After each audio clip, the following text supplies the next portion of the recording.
Maranata, queridos irmãos. O sábado tem sido uma bênção na minha vida. Eu realmente não sei o que seria ser um sábado. Deus seja louvado porque o seu povo deixou tudo para o adorar. Eu quero também agradecer a você, querido irmão, por estar assistindo esta mensagem, esta transmissão. Eu estive orando durante a semana toda para que esta mensagem tivesse lugar no coração de cada espectador. Vamos orar pedindo a direção divina neste momento especial. Pai eterno, Deus do universo, Criador dos céus e da terra, com muita alegria e temor nos aproximamos do teu santo trono, onde anjos constantemente o louvam. Queremos unir as nossas vozes à dos seres angelicais para dizer: digno, digno, digno é o Deus Todo-Poderoso de receber toda a glória, todo o louvor para sempre. Convidamos a Tua presença no meio de nós, que esta mensagem seja uma ferramenta para consertar os problemas dos nossos corações, os problemas mais íntimos. Em nome de Jesus. Amém. Marcos capítulo 5. Marcos, capítulo 5. Aqui está a nossa mensagem para esta manhã. Marcos, capítulo 5. Existem 3 lições no capítulo 5 de Marcos que eu quero analisar com vocês. E o capítulo começa com a cura de um endemoniado. Logo após uma noite de tempestade em que a fé dos discípulos foi testada por Jesus. Finalmente eles pisam a terra logo ao amanhecer. E a Bíblia nos diz que Jesus e os discípulos depararam-se agora com uma cena ainda mais terrível que a própria tempestade. O endemoniado. Por que eu digo que é uma cena ainda mais terrível que a tempestade? Porque agora era um problema espiritual. Sabe, embora estejamos passando por grandes tempestades na vida, mesmo assim ainda existe algo pior que isso. Então, se você está sofrendo por falta de trabalho, por falta de marido, por falta de namorado, a faculdade, lembre-se que Jesus acalma a tempestade. Agora, existe um desafio maior de nossas vidas. Esse é o desafio espiritual, é o problema espiritual. Assim Jesus encontrou esse homem, ou esses homens, porque alguns evangelhos, outros evangelhos dizem que eram 2 homens endemoniados, outros dizem que era 1. Não importa. O que importa é que o relato existe e é verdadeiro. Queridos, entre o sepulcro surge o endemoniado e avança direto para os discípulos, fortão, com toda certeza, ainda com os pedaços de correntes da prisão nas mãos. Os discípulos podem ter pensado: não. Escapamos da tempestade e agora esse? E o espírito de profecia, mais concretamente o livro O Desejado de Todas as Nações, de Ellen White, nos diz que os discípulos fugiram aterrorizados. Mas Jesus não fugiu, ele permaneceu intacto. Aquele que havia acalmado a tempestade não fugiria diante do demônio. Isso os próprios discípulos já deveriam saber. Parem para pensar, como é que com Jesus no barco eles gritavam e choravam? Como é que com Jesus ao seu lado eles fugiram de demônios que muitas vezes o viram expulsando? Podemos dizer, pobres discípulos. Quando o endemoniado, enraivecido, se aproximou de Jesus, prontamente reconheceu que este homem não era normal. Este é o Filho de Deus. Os demônios reconheceram. Que tenho eu contigo, Jesus, Filho do Deus Altíssimo? Jesus desafia o demônio. Qual é o teu nome? Legião, respondeu o homem. E eles pediram que os enviassem para os porcos. E prontamente isso aconteceu. Aquele homem que sofrera anos e anos estava agora curado pelo poder do Filho de Deus. Mas os guardadores dos porcos, irmãos, que presenciaram o evento, que viram de perto o milagre, correram para levar a notícia aos patrões. A notícia se espalhou por toda a cidade e toda a cidade afluiu para encontrar Jesus. Uau! É mesmo, é verdade, aquele endemoniado temido, que ninguém se sentia seguro só de passar por perto. Sim, é ele mesmo, agora em perfeito juízo. A cidade não mais precisa se preocupar com ele. A cidade está segura agora. Mas a multidão, embora admirada, não recebeu a nova com tanta felicidade assim. Os porcos! Jesus, cadê os porcos? Os porcos se afogaram no mar. A cidade falou: Jesus, nós sabemos que você é o Filho de Deus, mas vá embora. Nós sabemos que você curou o perigoso endemoninhado, que a nossa cidade está segura, mas vá embora. Nós sabemos que você é o Messias, que você é o Filho de Deus, que você pode fazer tudo. Você expulsa demônios, você ressuscita os mortos, você dá pão aos famintos, mas vá embora, Jesus. Com você aqui, os nossos negócios estão em risco.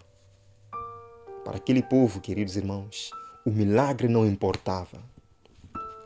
Importava sim o ganho material. Queridos, o povo estava tão absorvido em ganhos materiais que não se importava mais com os interesses espirituais. Com certeza muitos deles diziam: se o tempo pudesse voltar, tudo seria diferente. Em outras palavras, irmãos, preferíamos que o tempo voltasse, o endemoniado voltasse, juntamente com os nossos queridos porcos. Quantas pessoas hoje reconhecem Jesus como Messias? Sim, Jesus é o Messias. Ele é o Filho de Deus. Ele nasceu por aí há alguns anos atrás. Ele é reconhecido na história. Mas não estão dispostos, querem distância de Jesus, porque isso implica sacrifício de algum desejo acariciado. Quantas pessoas hoje realmente sabem que Jesus é o Salvador, que Ele cura, que Ele transforma, mas não querem Ele por perto, porque isto implica uma mudança de hábitos acariciados. Nós expulsamos Jesus de nós, porque muitas vezes achamos que a presença dele é um empecilho para os nossos desejos. Mas Jesus não força a sua presença. Ele vai aonde é bem-vindo. Se você não quer, ele vai embora, amado irmão. Veja que, ao subir o barco para a outra margem, a Bíblia nos diz, no versículo 21, leia comigo, Marcos 5, verso 21, a Bíblia nos diz que, tendo Jesus voltado de barco para a outra margem, uma grande multidão se reuniu ao seu redor, enquanto ele estava à beira-mar. Uau! Jesus acabava de ser expulso, mas agora é recebido por uma grande multidão de simpatizantes, uma grande multidão de doentes, de leprosos, de endemoniados, de aflitos. E Jesus continua a sua obra de cura e misericórdia.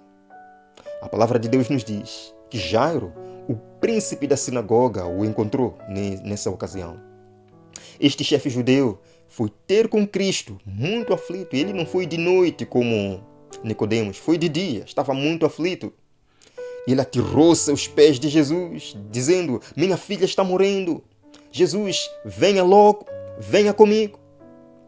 Não dá para imaginar a aflição desse pai.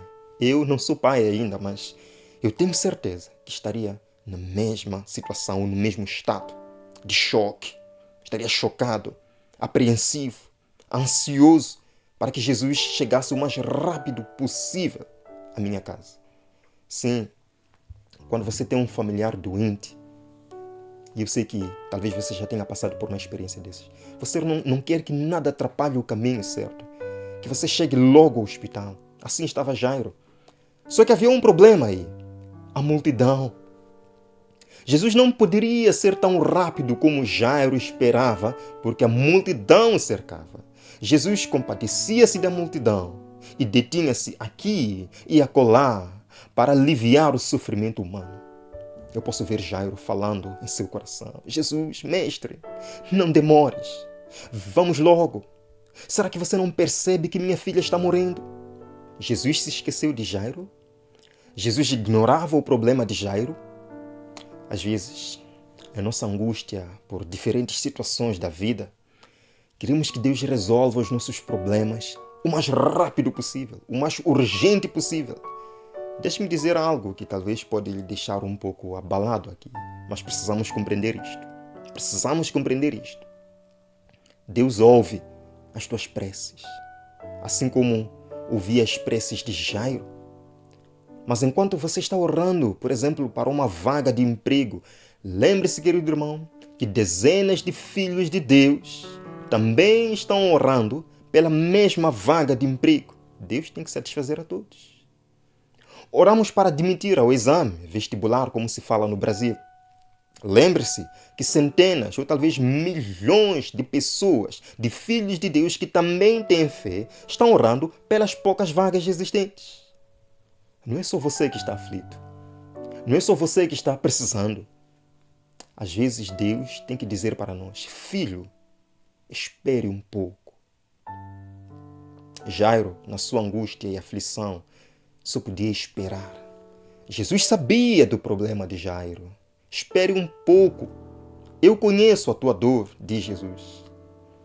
A Bíblia nos diz que, ainda nessa demora de Jesus, uma mulher que havia 12 anos vinha sofrendo de hemorragia, viu a oportunidade de cura em Jesus. Sabia que esta poderia ser a primeira e a última chance de experimentar o poder curador do famoso mestre da Galileia.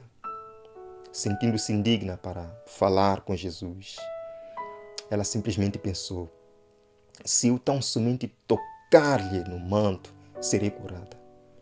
O manto de Jesus tinha algum poder, amados irmãos? O manto de Jesus tinha algum poder? Não.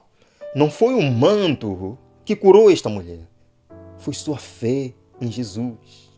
Naquele toque, ela expressou toda a sua fé. Era a única oportunidade que ela tinha. Ela expressou toda a sua fé. E a sua fé foi recompensada. Sentiu que algo havia mudado nela. Agora, Jesus Cristo diz aqui, Jesus se detém por alguns minutos, deixando Jairo mais preocupado. Jesus diz: alguém me tocou. Os discípulos achavam que Jesus estava ficando louco agora. Em meio à multidão, como pode reclamar que alguém o tenha tocado? Alguém me tocou, sim. A multidão tocava Jesus, empurrava Jesus de um lado para o outro. Mas Jesus sentiu um toque especial. Queridos irmãos, a Bíblia diz no Evangelho segundo Lucas,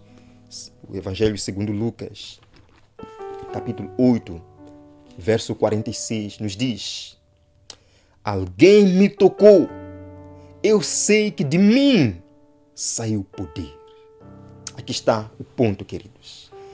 De mim saiu o poder, disse Jesus. Então, a multidão que comprimia Jesus era, na sua maioria, de admiradores, simpatizantes. Queria tocar o famoso Jesus, mas não tocava com algum objetivo espiritual. Não tocava para obter o cura espiritual. De mim saiu o poder, disse Jesus agora.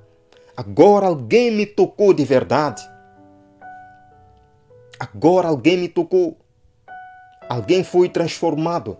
Alguém exercitou sua fé. Queridos, quem é você nesta história? Você é a multidão que simplesmente vai à igreja, gosta de falar de Jesus, falar da igreja, mas nunca experimentou a transformação que só o genuíno toque pode dar. Jesus não quer apenas seguidores. Não, Jesus quer discípulos. Jesus não quer discípulos, quis dizer, ele quer pessoas que o toquem. Quando você o tocar, dele sairá poder para vencer seus defeitos de caráter. Quando você o tocar, dele sairá poder para vencer o pecado. Alguém me tocou, disse Jesus. É você apenas um admirador de Jesus? Alguém que dele busca, ou alguém que dele busca cura para a alma? Será que na multidão da tua igreja, Jesus diga: aquela mulher me tocou? Será que na multidão da sua igreja, Jesus dirá: aquele homem me tocou? Será que as tuas orações tocam a Jesus? Jesus diz: sim, esta oração me tocou, porque de mim saiu o poder para a transformação, de mim saiu o poder para responder esta oração. Jairo não podia fazer mais nada senão esperar, esperar e esperar. E a triste notícia chega, nós lemos em Lucas, capítulo 8, verso número 49. Leia comigo. Enquanto Jesus ainda estava falando, chegou alguém da casa de Jairo, o dirigente da sinagoga, e disse: sua filha morreu, não incomodes mais o mestre. Tua filha morreu, não incomodes mais o mestre. Em outras palavras, Jesus demorou Jairo. Ele já não pode fazer nada agora. Quantas vezes o inimigo tenta nos fazer pensar que fracassamos em nossas orações? Você está concorrendo, volto a dar o exemplo, a uma vaga de trabalho. Você ora, ora, ora, e aí vem alguém e diz: não incomodes mais a Deus, a vaga já foi ocupada. Você está orando para admitir o vestibular, e vem alguém para dizer: não incomodes mais a Jesus, ele demorou. Os resultados já saíram, você reprovou. Diante de uma situação destas, é normal que nos sintamos fracassados em nossas orações. O que fazer? Assim Jairo se sentiu. Ele poderia muito bem dizer: Jesus, você demorou, eu não preciso mais de você agora. Mas a palavra de Deus nos mostra um final feliz para todos aqueles que sabem esperar por Jesus. Leamos o verso número 50. Não tenha medo, tão somente creia e ela será curada. Aleluia. Jesus diz: não temas. As mesmas palavras que encontramos em Apocalipse. Venha comigo. Apocalipse capítulo 1. Apocalipse capítulo 1 são as mesmas palavras que nós encontramos aqui que Jesus profere. Onde é dito: quando o vi, caí a seus pés como morto. Então ele colocou a sua mão direita sobre mim e disse: não temas. Eu sou o primeiro e o último, sou aquele que vive. Estive morto, mas eis que estou vivo para todo sempre e tenho as chaves da morte e do inferno. Querido irmão, não temas. Não temas. Não importa o que o homem diga sobre você em determinado momento difícil de sua vida. Que o homem, às vezes, o faça crer que as suas orações não valem nada. A Bíblia nos dá um final feliz da história de Jairo. Jesus finalmente chegou à casa de Jairo. Aparentemente estava tudo perdido. Jesus atrasou. A menina estava morta agora. Mas Deus não conhece atraso. Não existe atraso para os planos de Deus na tua vida. Se Jairo tivesse desistido de esperar Jesus, se ele tivesse voltado desapontado porque Jesus demorou, não teria sua filha curada ou ressuscitada. Espere um pouco. Fé é mais do que uma crença. Fé é uma atitude.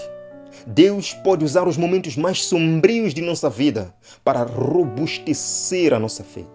Mas você precisa obter este relacionamento capaz de suportar a dor, suportar a fome, suportar o cansaço, suportar a demora. Espere um pouco. Queridos irmãos, nós estamos caminhando para um tempo em que nossa fé será provada. Passaremos por uma angústia como a de Jairo, uma angústia como a de Jacó. Mas todos aqueles que saberão esperar com paciência verão a face de Jesus nas nuvens de glória. Prevendo esse desânimo, Jesus foi bem claro.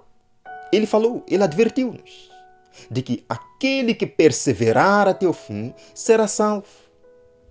Irá você suportar a demora do esposo?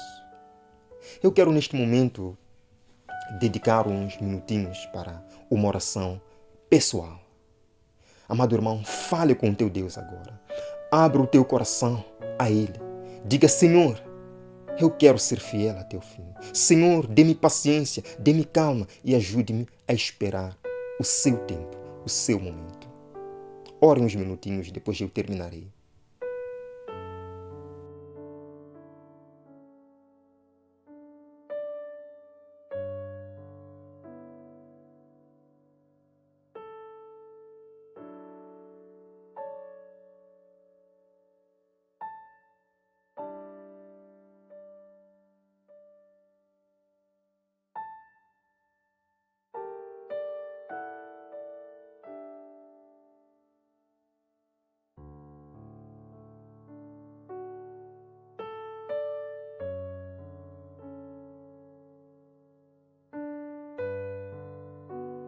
Pai eterno, obrigado por nos ensinar a esperar.